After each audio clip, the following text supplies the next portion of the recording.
আসসালামু আলাইকুম, কেমন আছেন সবাই? নিশ্চয়ই সবাই ভালো আছেন। আর এখন চলছে শীতের সিজন।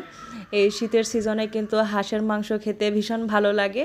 হাঁসের মাংস দিয়ে কিন্তু অনেকে পার্টিও করে থাকে। হাঁসের মাংস, রুটি, পিঠা একটা শীতকালীন কিন্তু বেশ জনপ্রিয় খাবার। আর আজকে আমি সেটাই রান্না করব। রান্নাটা করছে আমার হাজব্যান্ড। তো রান্নাটা কিভাবে করা হলো আমি সেটা দেখিয়ে দিচ্ছি। এজন্য আমি এখানে 1 কেজি পরিমাণ হাঁসের মাংস নিয়েছি, ভালোভাবে ধুয়ে পরিষ্কার করে নিয়েছি। আর এখানে 2 চামচ গুঁড়া মরিচ, পরিমাণ মতো লবণ, 1.5 চামচ হলুদ গুঁড়া, 1.5 চামচ জিরার গুঁড়া, আর এখানে 1.5 চামচের একটু কম ধনিয়ার গুঁড়া। আর এখানে নিয়ে নিলাম গরম মশলা, দারচিনি, এলাচ, লবঙ্গ। এখন এগুলো সব ঢেলে দেব। আর সব দেওয়ার পরে কিন্তু এখানে রসুন কিছু কুচি করে নিয়েছি, আর কিছু বাটা রসুন আর আদা বাটা আছে এখানে 2 চামচ।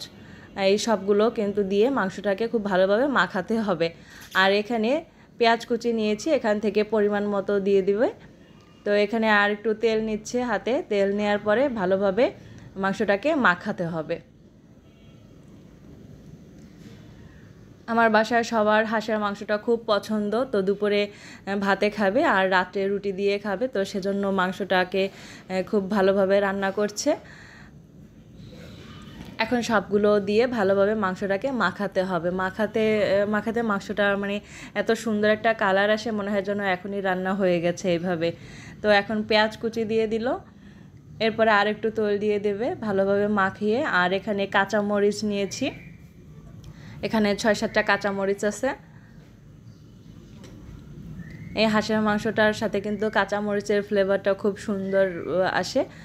আর মাখানোর শেষ কিন্তু মাংসটা। এখন চুলায় একটা প্রেসার কুকার বসিয়ে এখানে তেল দিয়ে দেওয়া হলো।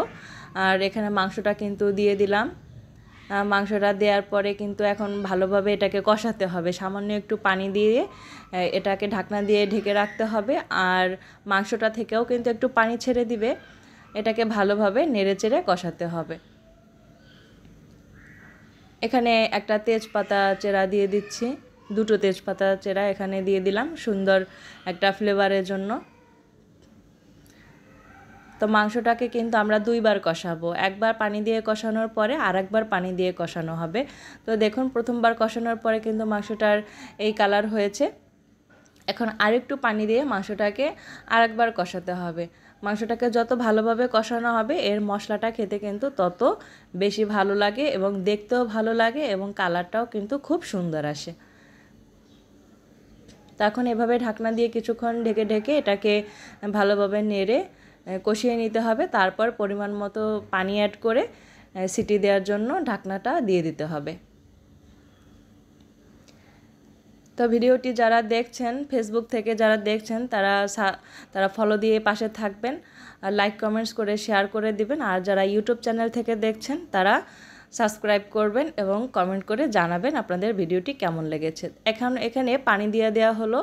পানি দেওয়ার পরে এখন ঢাকনাটা দিয়ে 7টা সিটি দেওয়া পর্যন্ত অপেক্ষা করব। তারপর ঢাকনাটা খুলে দেখব যে ঝোলটা কতটুকু টেনেছে বা মাংসটা কতটুকু সিদ্ধ হয়েছে। হাঁসের মাংস কিন্তু সিদ্ধ হতে একটু বেশি সময় লাগে। তো ঢাকনাটা খুলে দেখাচ্ছি, দেখুন এই পরিস্থিতি। মাংসটা কিন্তু ঝোলটা প্রায় একদম টেনে এসেছে, আর মাংসটাও কিন্তু ভালোভাবে সিদ্ধ হয়েছে। তো এ পর্যায়ে যদি দেখেন যে ঝোলটা একটু টানাতে হবে, তাহলে একটু টানিয়ে উঠালেই হবে। আর আমি এখানে মাংসটাকে ঢেলে নিয়েছি কুকার থেকে, দেখতে এরকম হয়েছে। আর এখানে একটু ভাজা জিরা গুঁড়া দিয়ে দিচ্ছি। মাংসটা কিন্তু খেতে ভীষণ টেস্টি হয়েছে। তাই আপনারাও সবাই মিলে, পরিবারের সবাই মিলে এভাবে হাঁসের মাংস এনজয় করতে পারেন। আল্লাহ হাফেজ।